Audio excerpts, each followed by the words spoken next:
अनु अग्रवाल एक ऐसा नाम है जो अपने समय में फिल्म इंडस्ट्री में काफी हलचल मचाया था। उस समय मशहूर निर्माता निर्देशक रुपयों से भरे सूटकेस लेकर डेट्स के लिए उनके दरवाजे पर लाइन लगाते थे। यही नहीं, उनके फैंस इस कदर दीवाने थे कि अनु अग्रवाल एक सीन में दिखे या एक गीत में डांस कर दें, बस इसी में अपना जीवन धन्य मानते थे। अनु अग्रवाल मतलब एक सेंसेशन। इतनी सेंसेशन क्रिएट करने वाली अनु अग्रवाल की तकदीर ने ऐसी पलटी मारी कि उनकी जिंदगी तहस नहस हो गई। क्या तकदीर इंसानों की जिंदगी से इस तरह खतरनाक खेल खेलती है? इसका एक उदाहरण है अनु अग्रवाल। लेकिन दोस्तों, इस दुनिया में हजारों करोड़ों में कोई एक ऐसा भी होता है जो विधाता द्वारा रची गई विधि को बदल देते हैं। कुछ घटनाएं ऐसी घटती हैं जिसे देखकर इंसान सोचने के लिए मजबूर हो जाता है कि क्या ऐसा भी होता है। आप अनु के साथ हुए हादसे के बारे में सुनेंगे तो आपके पैरों तले जमीन खिसक जाएगी। जैसे फिल्मों में दिखाया जाता है ना कि हीरोइन के साथ दुर्घटना हो जाती है, कुछ समय बाद इससे उसकी याददाश्त चली जाती है, वह कोमा में चली जाती है। कुछ समय बाद फिर याददाश्त लौट आती है। बिल्कुल कुछ इसी तरह अनु अग्रवाल के साथ हुआ। अगर आप दुर्घटना और उसके बाद की जिंदगी के बारे में सुनेंगे तो आपके रोंगटे खड़े हो जाएंगे। अगर आपने हमारे चैनल को अभी तक सब्सक्राइब नहीं किया है तो अभी सब्सक्राइब करें। बेल आइकॉन पर जरूर क्लिक करें ताकि हमारी हर नोटिफिकेशंस आप तक पहुंचती रहे। अनु अग्रवाल का जन्म 1969 में दिल्ली में हुआ। कुछ समय बाद इनका परिवार चेन्नई चला गया। अनु वहीं पली बड़ी है। उनका परिवार फिर एक बार दिल्ली आ गया। अनु की आगे की पढ़ाई वहीं पर हुई। अनु ने दिल्ली यूनिवर्सिटी से MA सोशियोलॉजी में गोल्ड मेडल हासिल किया। अनु बहुत ही सुंदर और आकर्षित थी, हमेशा चुस्त रहा करती थी। उसकी सुंदरता और आकर्षण को देखकर सहेलियों ने मॉडलिंग और फिल्म इंडस्ट्री ज्वाइन करने की सलाह दी। फिल्में करना अनु को पसंद नहीं था। वह मॉडलिंग के लिए मुंबई आ गई और बड़े बड़े कंपनियों के लिए मॉडलिंग की। 19 वर्ष की उम्र में यानी 1988 में दूरदर्शन चैनल में वीडियो जॉकी का काम किया। अनु अग्रवाल की आंखें बड़ी मदहोश करने वाली थी। उनकी सुंदरता और आकर्षण साथ में चालाकीपन को देखकर बहुत सारी फिल्मों के ऑफर आने लगे। 1990 में उनकी 21 वर्ष की उम्र में प्रमुख और उस समय के स्टार डायरेक्टर महेश भट्ट ने आशिकी में उन्हें बतौर हीरोइन साइन किया। जब पहली बार महेश भट्ट ने अनु को देखा तो कहा, तुम तो स्टार हो। इस तरह अनु बड़े पर्दे पे दुनिया के सामने आई। दोस्तों, उस समय महेश भट्ट की फिल्म मतलब आज के दौर पर राजमौली की फिल्म जैसी थी। महेश भट्ट की फिल्म मतलब सुपरहिट तो गारंटी। भट्ट जी ने अनु अग्रवाल को देखकर ही इसकी स्क्रिप्ट लिखी थी। 1 साल भट्ट जी ने इस कहानी पर काम किया, तब जाकर कहानी बनकर तैयार हुई। कहानी के अनुसार अनु अग्रवाल ने भी काफी मेहनत की। अनु के एक्टिंग से बढ़कर उनकी मदहोश करने वाली आंखें और एक्सप्रेशन को देखकर ही लोग उन पर फिदा हो जाते थे। यह फिल्म सुपर डुपर हिट हो गई। अनु रातों रात सुपरस्टार बन गई। दोस्तों, आशिकी फिल्म इस कदर हिट हुई कि इसका अंदाजा 2013 में बनी आशिकी 2 के सुपर डुपर हिट को देखकर पता चल जाता है।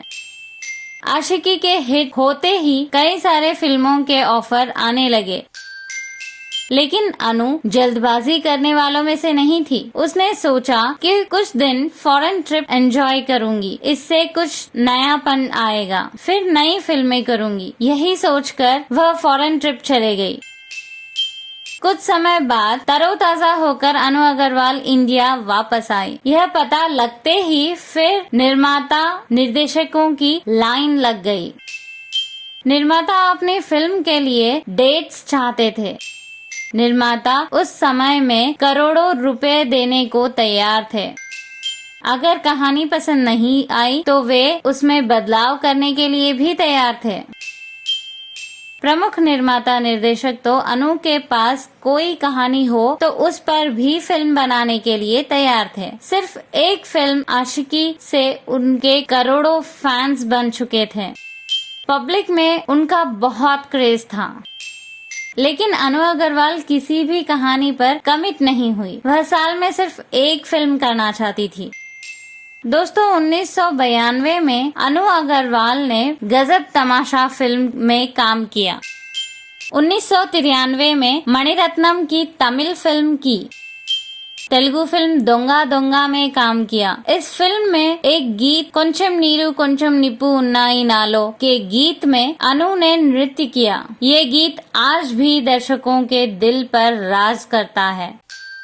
1993 में राकेश रोशन के निर्देशक में बनी किंग अंकल फिल्म में काम किया। यह फिल्म ज्यादा नहीं चली।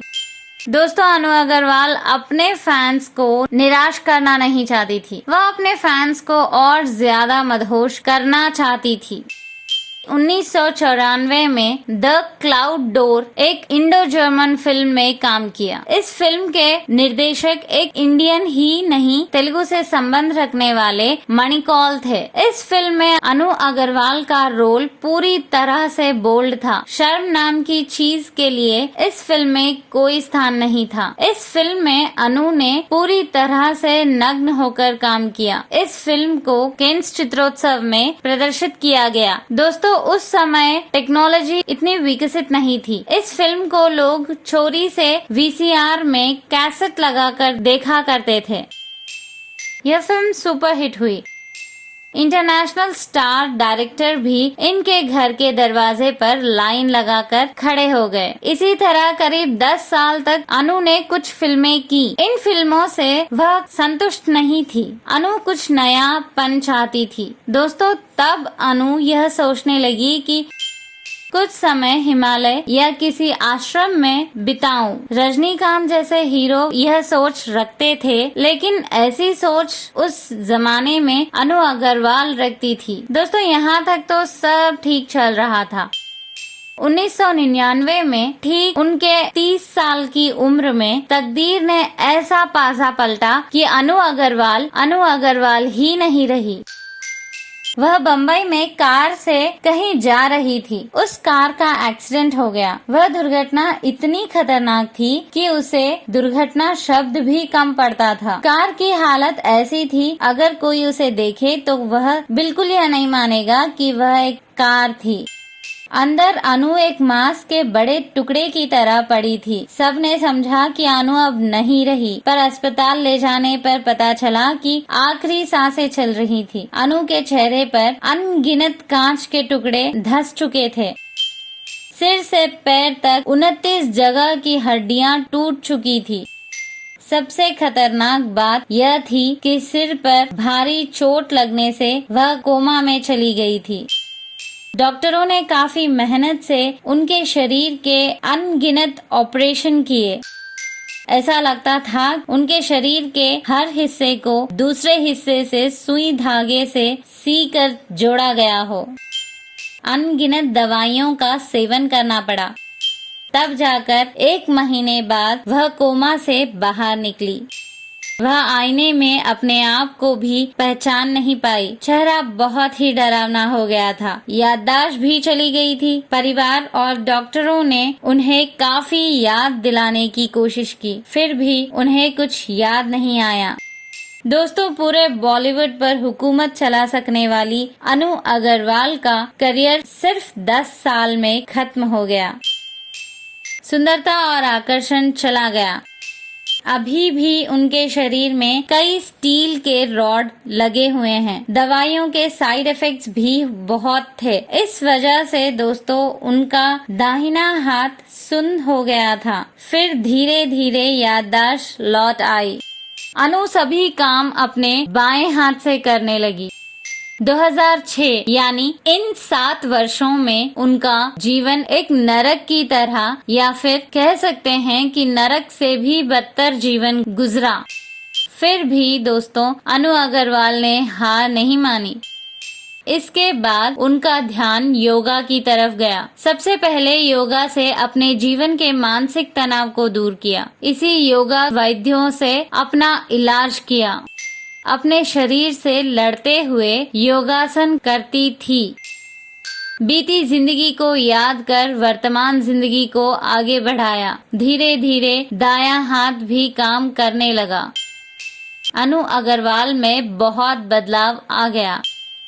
आध्यात्मिक चिंतन बढ़ने लगा। उसने आईना देखना बंद कर दिया था। अपनी बीती जिंदगी को एक तरफ रख दिया। अनु अपने मन में आत्मविश्वास भरकर सामान्य लोगों के बीच घूमने लगी। बच्चों और बूढ़ों में आत्मविश्वास भरने लगी। उन्हें योगा सिखाने लगी। मुश्किल से मुश्किल समय में भी डट कर रहना और जीवन में आगे कैसे बढ़ना सिखाने लगी। सबको अपने जीवन का उदाहरण देने लगी।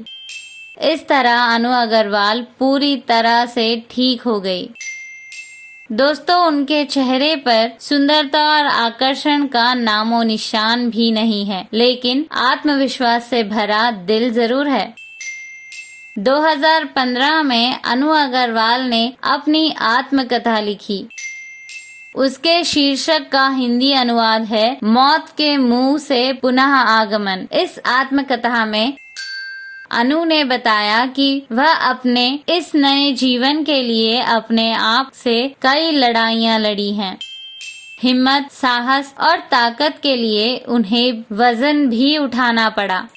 दोस्तों इस किताब में अनु अग्रवाल ने अपने बचपन से बॉयफ्रेंड तक की सभी बातें शेयर की हैं। ये किसी भी बात को बताने में झिझकती नहीं थी। ऐसे कई किस्से किताब में बताई गई हैं। इस कारण अनु अग्रवाल फिर एक बार मशहूर हो गई। इस किताब के जरिए अनु ने अपनी मन की बात बताई। वे फिर से फिल्मों में आना चाहती थी। दोस्तों अनु अग्रवाल के जीवन और उस किताब के बारे में जानकर एक युवा डायरेक्टर उन्हीं की कहानी से एक फिल्म बनाने की सोची और उन्हें बताया। अब देखना है कि ये बायोपिक बनेगी या नहीं। अगर बनेगी तो कब हम सबके सामने आएगी और इसमें इनका रोल कौन करेगा। अच्छा तो दोस्तों आपको ये वीडियो कैसा लगा? अगर आप किसी और सेलिब्रिटी के बारे में जानना चाहते हैं तो कमेंट कीजिए, क्योंकि आपके कमेंट्स ही हमें आगे बढ़ने की प्रेरणा देते हैं। तब तक के लिए नमस्ते।